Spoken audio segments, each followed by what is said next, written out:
नमो भगवते वासुदेवाय नमः। प्रिय भक्तजनों, आप सभी को भैया दूज की हार्दिक शुभकामनाएं। भाई बहन का रिश्ता यूं ही प्यार से बना रहे। तो आइए शुरू करते हैं भैया दूज की दो पौराणिक कथाएं।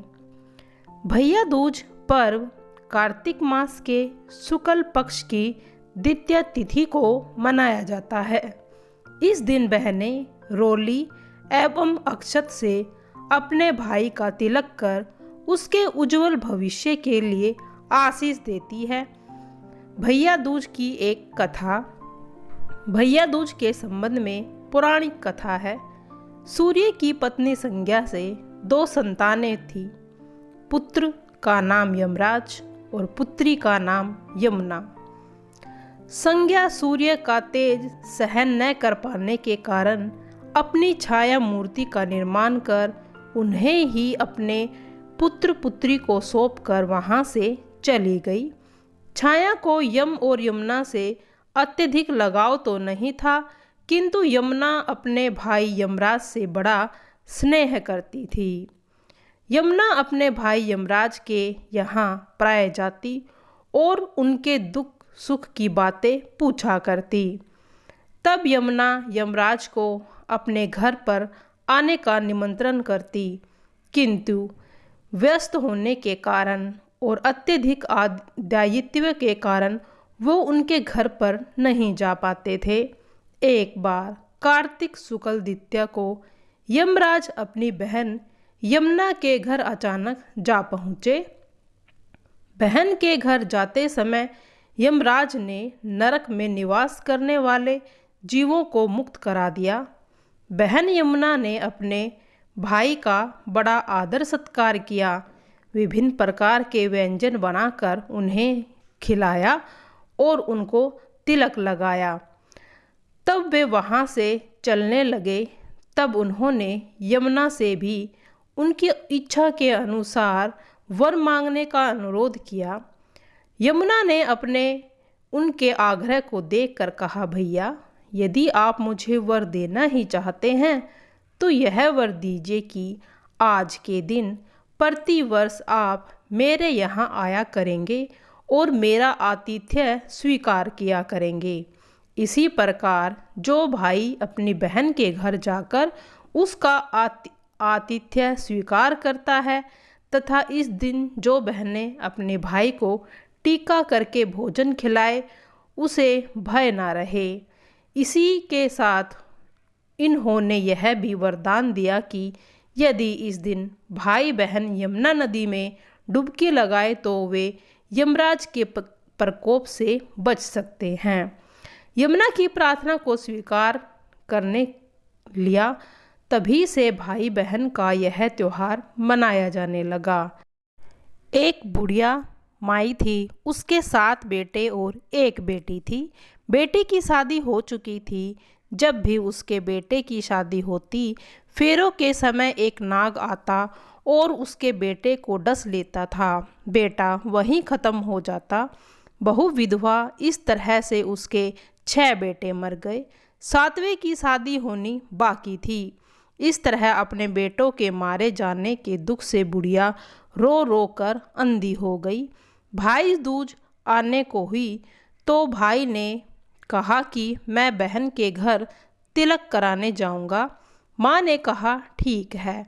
उधर जब बहन को पता चला कि उसका भाई आ रहा है तो वह खुशी से पागल होकर पड़ोसन के घर गई और पूछने लगी कि जब बहुत प्यारा भाई घर आए तो क्या बनाना चाहिए। पड़ोसन उसकी खुशी को देखकर जल भुन गई और कह दिया कि दूध से रसोई लीप, घी में चावल पका। बहन ने ऐसा ही किया। उधर भाई जब बहन के घर जा रहा था तो उसे रास्ते में एक सांप मिला। सांप ने उसे डसने को हुआ। भाई बोला, तुम मुझे क्यों डस रहे हो? सांप बोला, मैं तुम्हारा काल हूँ और मुझे तुमको डसना है। भाई बोला, मेरी बहन मेरा इंतज़ार कर रही है। जब मैं तिलक करा के वापस लौटूंगा तो तुम मुझे तब डस लेना। सांप ने कहा, भला आज तक कोई अपनी मौत के लिए लौट के आया है जो तुम आओगे? भाई ने कहा, अगर तुझे यकीन नहीं है तो तू मेरे झोले में बैठ जा। जब मैं अपनी बहन के यहाँ तिलक करा लूँ तब तू मुझे डस लेना। सांप ने ऐसा ही किया। भाई बहन के घर पहुँच गया। दोनों बड़े खुश हुए। भाई बोला, बहन जल्दी से खाना दे, बड़ी भूख लगी है। बहन क्या करे, ना तो दूध की रसोई सूखे न ही घी में चावल पके। भाई ने पूछा, बहन इतनी देर क्यों लग रही है, तू क्या पका रही है? तब बहन ने बताया कि ऐसे ऐसे किया है। भाई बोला, पगली, कहीं घी में चावल पकते हैं या दूध से कोई रसोई लीपे है? गोबर से रसोई लीप, दूध में चावल पका। बहन ने ऐसा ही किया। खाना खा के भाई को बहुत जोर की नींद आने लगी। इतने में बहन के बच्चे आ गए। बोले, मामा हमारे लिए क्या लाए हो? भाई बोला, मैं तो कुछ नहीं लाया। बच्चों ने यह झोला दे दिया। उसमें सांप था। जैसे ही उसे खोला उसमें से हीरे का हार निकला। बहन ने कहा, भैया तूने बताया नहीं कि तू मेरे लिए इतना सुंदर हार लाया है। भाई बोला, बहना तुझे पसंद है तो तू ले ले, मुझे हार का क्या करना। अगले दिन भाई बोला, अब मुझे जाना है, मेरे लिए खाना रख दे। बहन ने उसके लिए लड्डू बनाकर एक डिब्बे में रख दिए। भाई दूर जाकर थक कर एक पेड़ के नीचे सो गया। उधर बहन ने जब बच्चों को भूख लगी तो माँ ने उन्हें कहा कि खाना दे दो। माँ ने कहा, खाना अभी बनने में देर है। तो बच्चे बोले कि मामा का जो रखा है वही दे दो। वह बोली कि लड्डू बनाने के लिए बाजरा पीसा था, वहीं बचा पड़ा है चाकी में, जाकर खा लो। बच्चों ने देखा कि चाकी में सांप की हड्डियां पड़ी है। यही बात माँ को जाकर बताई तो वह बावली सी होकर भाई के पीछे भागी। रास्ते भर लोगों से पूछती रही कि किसी ने मेरा गैर बटवाई भाई देखा है, मेरा बावड़ा सा भाई देखा है। तब एक ने बताया कि कोई लेटा तो है पेड़ के नीचे, देख ले क्या वही है। तो नहीं भागी भागी पेड़ के नीचे गई, पहुंची, अपने भाई को नींद से उठाया। भैया भैया, वही लड्डू जो मैंने तुम्हें दिए थे वो तुमने खाए तो नहीं हैं? भाई बोला, ये ले तेरे लड्डू, नहीं खाए, मैंने ले दे के लड्डू तो दिए थे। उसके भी पीछे पीछे आ गई। बहन बोली, नहीं भाई तू झूठ बोल रहा है, ज़रूर तूने खाए हैं, अब तो मैं तेरे साथ चलूँगी। भाई बोला, तू ना मान रही तो चल। फिर चलते चलते बहन को प्यास लगी। वह भाई को कहती है कि भाई पानी पीना है। भाई बोला, अब मैं यहाँ तेरे लिए पानी कहाँ से लाऊं? दूर कहीं चील उड़ रही थी, चली जा रही थी, वहाँ शायद तुझे पानी मिल जाए। तब बहन वहाँ गई और पानी पीकर लौट ही रही थी तो रास्ते में क्या देखती है, एक जगह जमीन में 6 सिलाई गड़ी है और एक बिना गड़े हुए रखी थी। उसने एक बुढ़िया से पूछा कि ये सिलाई कैसी हैं? उस बुढ़िया ने बताया कि एक बुढ़िया है, उसे के 7 बेटे हैं, 6 बेटे तो शादी के मंडप में ही मर चुके हैं, तो उसके नाम की ये सिलाई जमीन में गड़ी है। अभी 7वें की शादी होना बाकी है, जब उसकी शादी होगी तब मंडप में ही मर जाएगा, तब यह 7वीं सिला जमीन में गड़ जाएगी। यह सुनकर बहन समझ गई ये सिलाई किसी और की नहीं, उसके भाइयों के नाम की है। उसने उस बुढ़िया से अपने 7वें भाई को बचाने का उपाय पूछा। बुढ़िया ने उसे बतला दिया कि वह अपने 7वें भाई को कैसे बचा सकती है। यह सब जानकर वह वहाँ से अपने बाल खुले कर के पागलों की तरह अपने भाइयों को गालियां देती हुई चली भाई के पास आकर बोली, तू तो जलेगा कटेगा मरेगा भाई। उसके ऐसे व्यवहार को देखकर वह चौंक गया, पर उसे कुछ समझ नहीं आया। इसी तरह दोनों भाई बहन माँ के घर पहुँचे। थोड़े समय के बाद भाई के लिए सगाई आने लगी। उसकी शादी तय हो गई। तब भाई को सहरा पहनाने के लिए आई तो वह बोली, इसको क्यों सहरा बंधेगा? सहरा तो मैं पहनूंगी, ये तो जलेगा मरेगा।